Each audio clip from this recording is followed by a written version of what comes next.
Attention, cette vidéo s'autodétruira dans 2 minutes 30. Alors pas le temps de faire le chocolat, pas le temps de faire le générique, parce que l'alerte est lancée. Vous êtes en 1971 et vous êtes le directeur du FBI. On vous annonce à l'instant qu'à l'intérieur d'un vol d'un Boeing 727, un homme a donné un message à une hôtesse de l'air qui disait qu'il avait une bombe. Il a ouvert sa valise, il ne disait pas faux, une bombe à l'intérieur.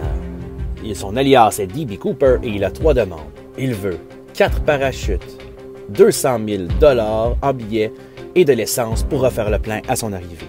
Il atterrit à Seattle, il libère les passagers, ne garde que les 2 pilotes et une hôtesse de l'air, il fait le plein et il repart.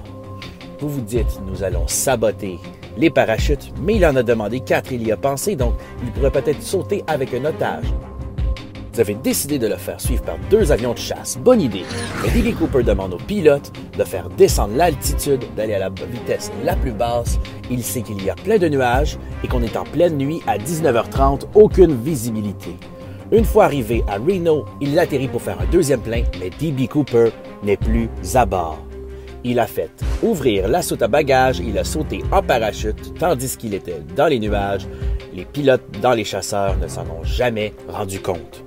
D.B. Cooper a fait un réel fou de vous du FBI et de la sécurité aérienne de l'époque, qui va d'ailleurs passer une loi leur permettant de fouiller les bagages des passagers et aussi mettre un nouveau mécanisme qui empêche d'ouvrir la soute à bagages en plein vol, un hommage à cet homme puisque ce mécanisme s'appelle maintenant la Cooper Vein. À travers les années, le FBI offrira plusieurs récompenses pour n'importe qui peut retracer les billets ou D.B. Cooper lui-même, mais sans succès. Beaucoup de spéculations, beaucoup de suspects, mais rien de très concret. Dans les années 2000, une télésérie qui s'appelle Prison Break présentera une solution à cette énigme. D.B. Cooper s'est fait capturer, il est en prison, mais il refuse de dire où est l'argent. Il veut s'enfuir pour aller chercher et déterrer le magot. Il s'appelle Monsieur Charles.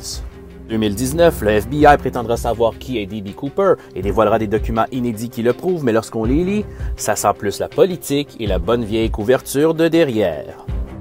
Certains vous diront que D.B. Cooper est le seul pirate de l'air jamais arrêté, et d'autres vous diront qu'il est mort en parachute et qu'il y a un squelette avec un trésor de 200 000 $ en quelque part entre Reno et Seattle.